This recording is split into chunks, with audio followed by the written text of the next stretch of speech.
Bismillahirrahmanirrahim.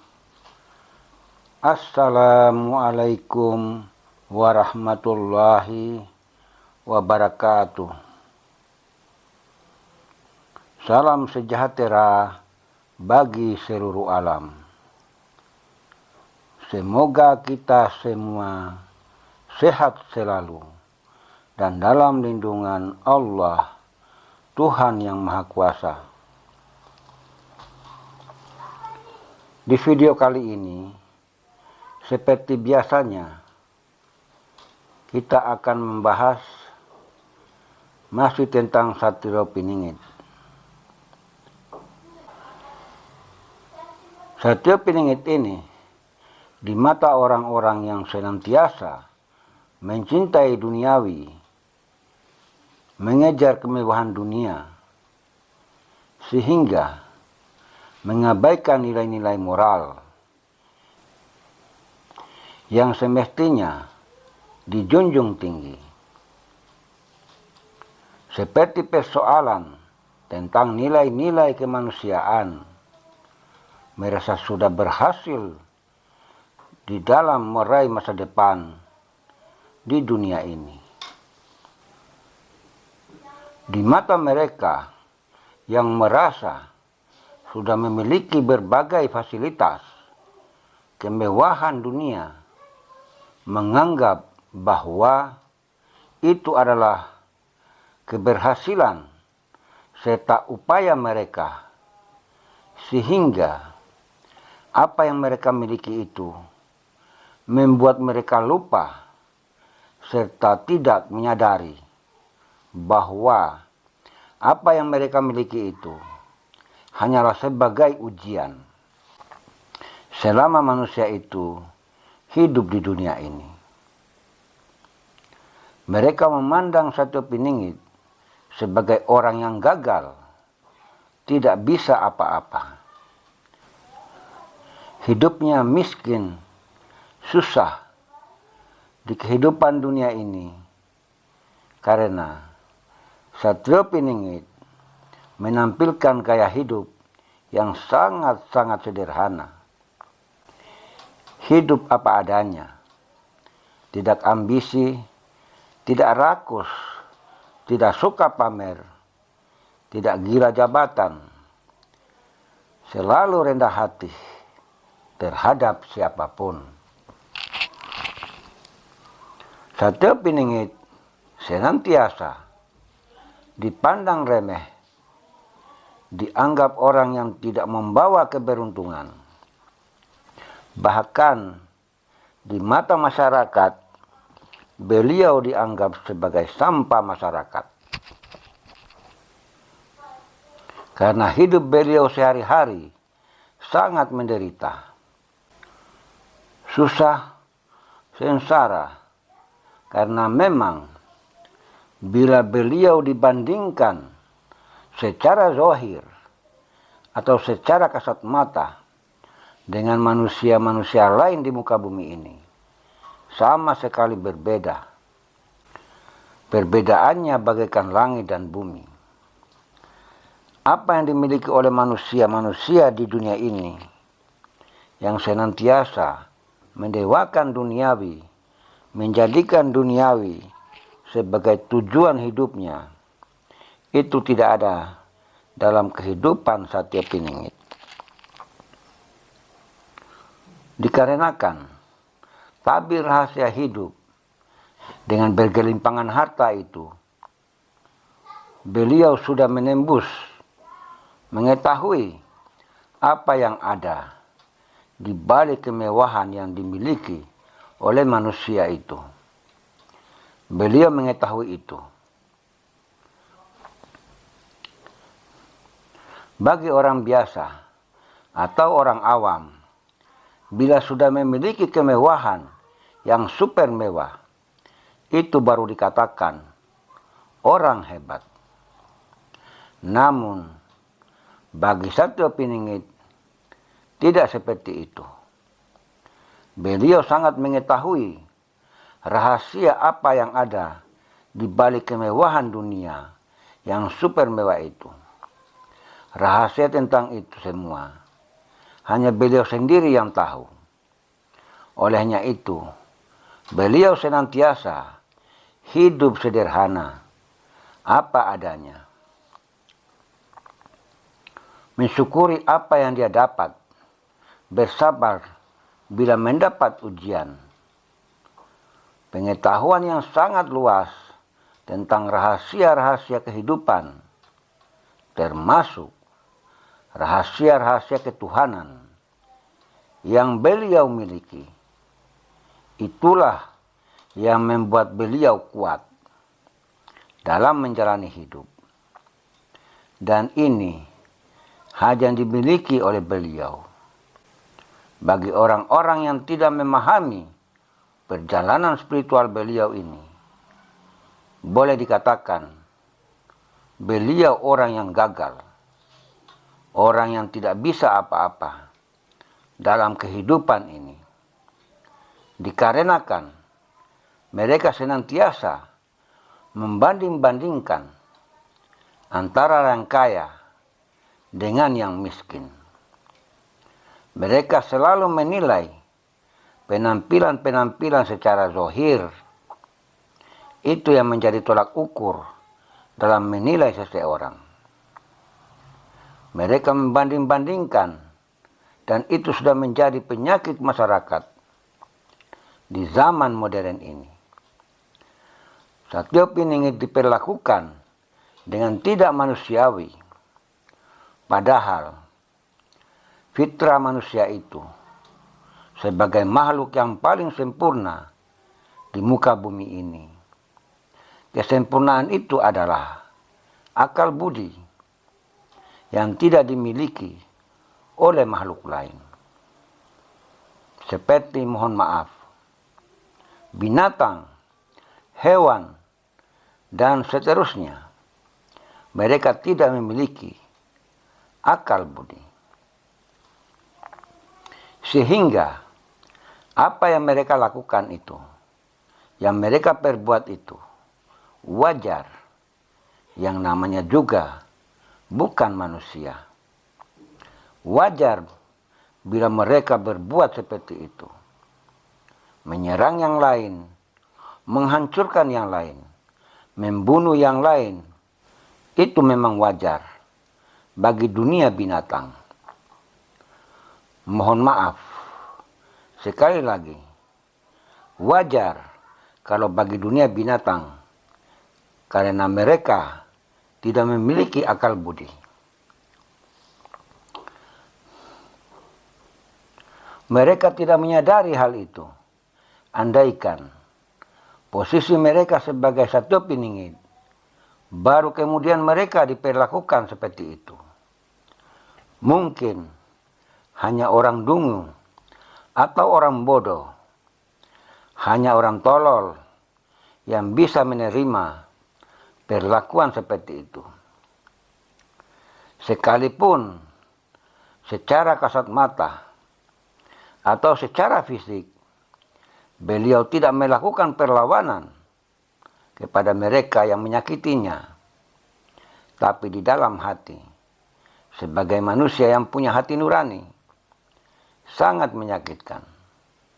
Hanya karena kemewahan dunia yang menyilaukan, lalu kemudian manusia di dunia ini dibeda-bedakan. Hanya karena sudah mendapat keberuntungan, orang-orang yang telah terlena dengan kemewahan duniawi, mereka menjadi lupa diri. Jadi saudaraku, kalau ini yang sudah menjadi tren di masyarakat, kemewahan yang dimiliki itu senantiasa dijadikan suatu kebanggaan di masyarakat, saya secara pribadi sangat khawatir, saudaraku. Apa yang saya khawatirkan dalam hal ini? Saya sebagai orang awam, sebagai orang bodoh, orang yang tidak memiliki pengetahuan tentang ilmu spiritual tingkat tinggi, saya sangat khawatir tentang keadaan seperti ini, tentang kondisi seperti ini. Yang saya khawatirkan itu apa? Begini saudaraku, mari sama-sama kita gali, kita bahas tentang siapakah sesungguhnya yang disebut manusia itu. Dari mana manusia itu? Kemudian, untuk apa ia dilahirkan ke dunia ini? Mari kita bahas masalah ini agar menjadi jelas. Seperti yang sering saya sampaikan di beberapa video saya sebelumnya, bahwa manusia itu berasal dari 4 elemen atau 4 anasir, yaitu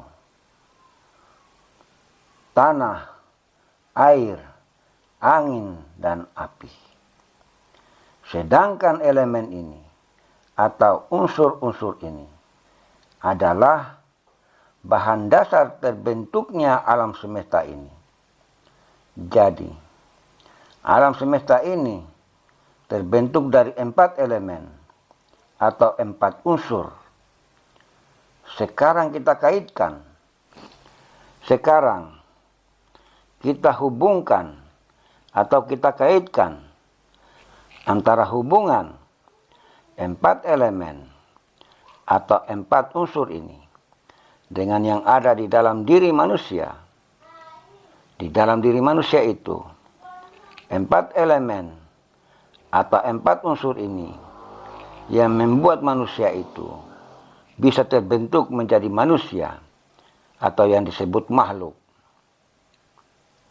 Bila tidak ada 4 elemen atau 4 anasir atau 4 unsur ini di dalam diri manusia, maka manusia itu tidak mungkin bisa wujud. Tidak akan mungkin bisa menjadi manusia. Itu tidak bisa. Jadi, tidak ada itu yang disebut manusia kalau bukan karena dari 4 elemen atau 4 unsur tersebut. Jadi, berdasarkan rumus antara alam semesta dengan diri manusia, khususnya yang ada di dalam diri satu piningit sendiri, sebagai manusia pilihan, sebagai kekasihnya, sebagai walinya, yang memiliki keilmuan yang sangat luas, terutama tentang ilmu-ilmu ketuhanan. Saudaraku, bila penyakit masyarakat yang saya katakan tadi senantiasa mengutamakan pangkat dan jabatan, harta serta kemewahan, dan seterusnya, yang bersifat duniawi dibanding rasa kemanusiaan, yang seharusnya rasa kemanusiaan ini semestinya dijaga dan dijunjung tinggi oleh manusia yang memiliki akal budi. Ketika sifat-sifat yang mulia ini sudah diabaikan oleh manusia, dan yang dilakukan adalah sebaliknya, dengan kejadian gejolak alam yang terjadi di mana-mana saat ini, seperti bencana yang terjadi di berbagai tempat, karena pada hakikatnya tidak ada akibat bila tidak ada sebab. Artinya, semua yang dialami oleh manusia itu, seperti bencana dan musibah, itu bukan karena kebetulan.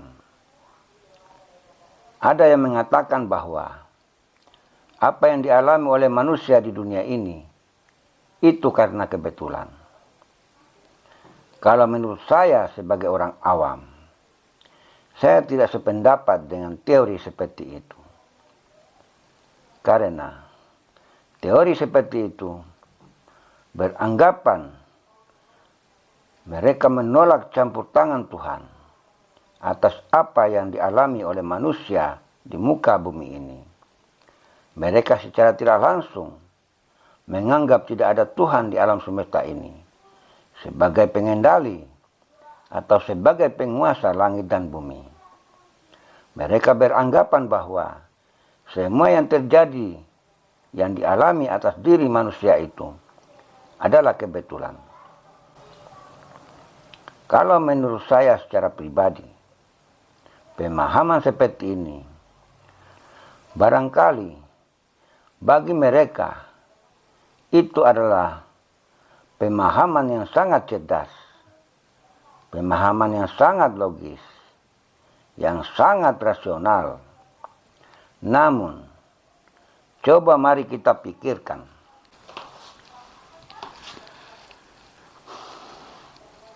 Di mana kemampuan akal bila kita mau menggali kekuasaan Allah, Tuhan semesta alam, yang menjadikan langit dan bumi. Coba gunakan kemampuan akal. Sampai di mana kemampuan akal bila mau menggali sumbernya? Bagaimana awal mulanya alam semesta ini dijadikan? Coba gunakan akal yang dibanggakan itu.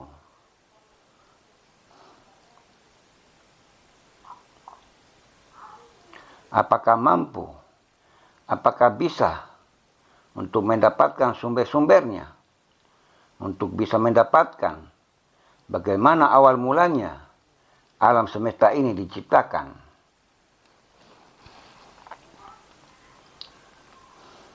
Jangankan akal bisa menggali tentang proses kejadian alam semesta, masa depan pun kemungkinan tidak bisa akal mengetahui itu. Seperti misalnya, besok apa yang harus kita lakukan? Apa yang akan kita alami? Di sini kemampuan akal dapat dipastikan sudah tidak bisa apa-apa. Karena semua itu adalah menjadi rahasia. Rahasia Allah, Tuhan semesta alam, yang tidak mungkin bisa diketahui oleh kekuatan kemampuan apapun yang dimiliki oleh manusia itu sendiri.